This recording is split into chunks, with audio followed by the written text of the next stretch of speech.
Well, it's time for Hot or Not. Round 8 was an eventful one. The traditional heavyweights hit back. The new club on the block continued to thumb its nose at its elders, and we spent 5 seconds watching Sam Lloyd win the game for Richmond after the siren, then 55 hours talking about it. Let's cut to the chase with the best and worst of a big weekend in Hot or Not. Okay, you're up first this week. Hot. I'm going to start nice and positive. Good. What is it? Nick Floston of the Mighty Tigers. Copped a bit of criticism lately. One of a few young Richmond players. What caught your eye with him? That he played really well in the midfield. Richmond need to bolster the midfield. Great to have Deledio back in the team. Coxon will come back. Conker maybe. But Floston off the half-back line was a 15 possession a game man and gutsy, but really often outsized and outgunned. I thought he was a bit lost in that back line. Not quick and not a brilliant kick. But in the midfield, he reads it well.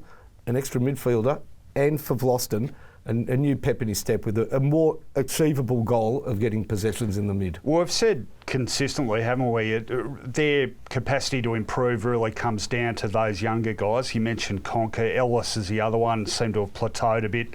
Floston, never anything wrong with his effort. He's hard at it, but you get the feeling there's a lot more improvement left, don't you? I do. I think he's a very good player. Do you reckon he looks like a mini roughhead?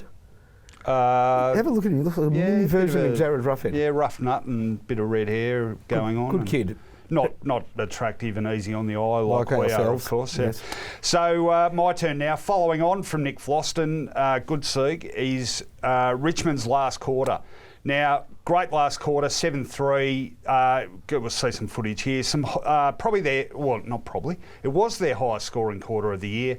But I thought really significant for the way they took the game on. Now, it's interesting to me, they've been a decent side for 3 years, but I think the peak of football they played in this whole time was really back in 2013, when they were quite a free scoring side. They actually finished 5th in the AFL for points scored that year, as well as being 3rd for points against. I reckon they overreacted to that infamous loss to Carlton in the elimination final and went overly defensive, really gave away a bit of their scoring power, and they were backed into a corner, I reckon, against the Swans. They were 3 goals down. They had no choice but to take the game on. They did. Got on a roll. We saw some footage there of Daniel Rioli, and then, of course, here's that fantastic moment after the siren from Sam Lloyd. Well called by Brian Taylor too. I think credit where credit's due. It was a pretty good call.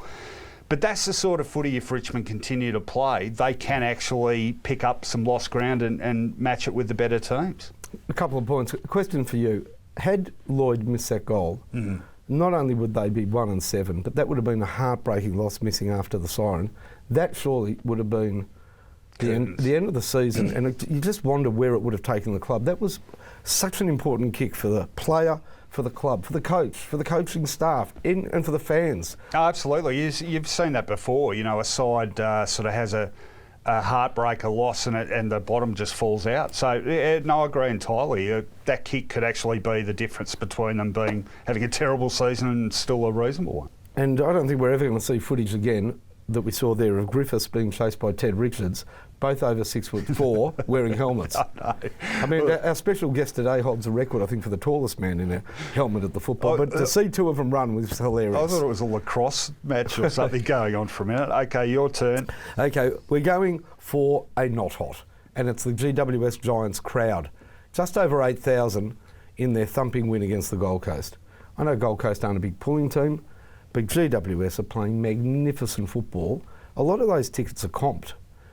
Had a caller on 1116 SEN, goes to GWS Giants from Wollongong every weekend, and he says that it's impossible to get anything going. As you go to the game, you would not know that there's a game on, and you certainly wouldn't know Giants by their colours in the streets or the shops or anything. It's an absolute desert when it comes to promotion from outside the actual AFL paid billboards. It's a pity and it's a problem. Disappointing because particularly given the footy they're playing, but I actually wrote a thing a bit earlier this season about their crowds starting to pick up. So yeah, a bit hard to understand that one.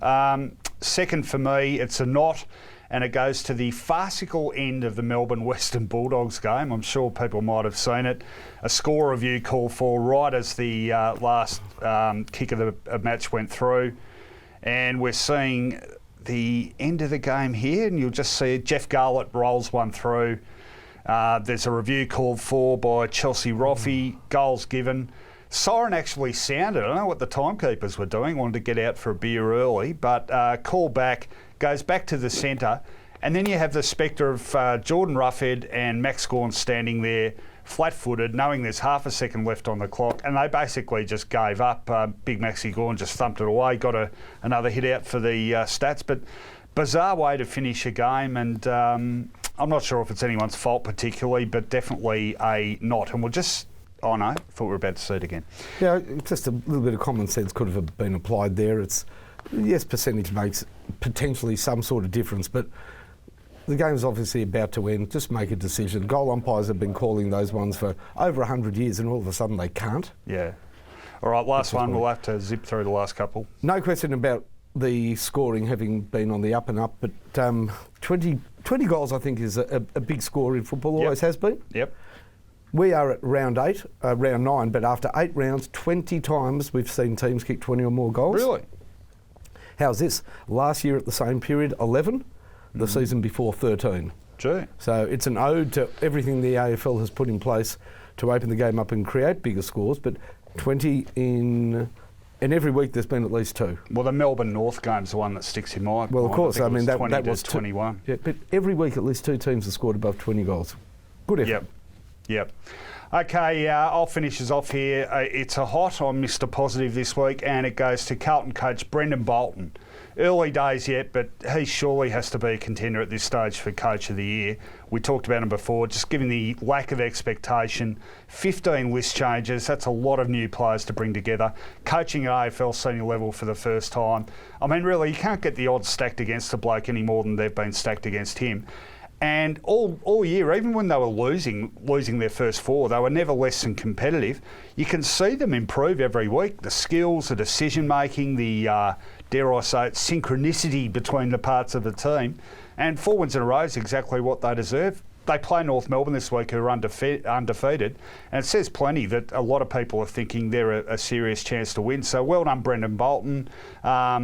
We had him in the coach's box on SEN last Friday night. He's actually... Is he a brilliant little character? He is. He's toned that down a bit. It's interesting. I think he's trying not to be overly interesting, but he is interesting. And I think we'll see more of that character come out as the seasons unfolds. But great effort by him. I interviewed him the week before he started coaching for Box Hill. He had a teaching background, and he admitted at VFL level that it was going to take some work to win over the players given where he came from. Well, look how far he's gone. Yeah, and no need for a naughty corner either, even with that teaching background.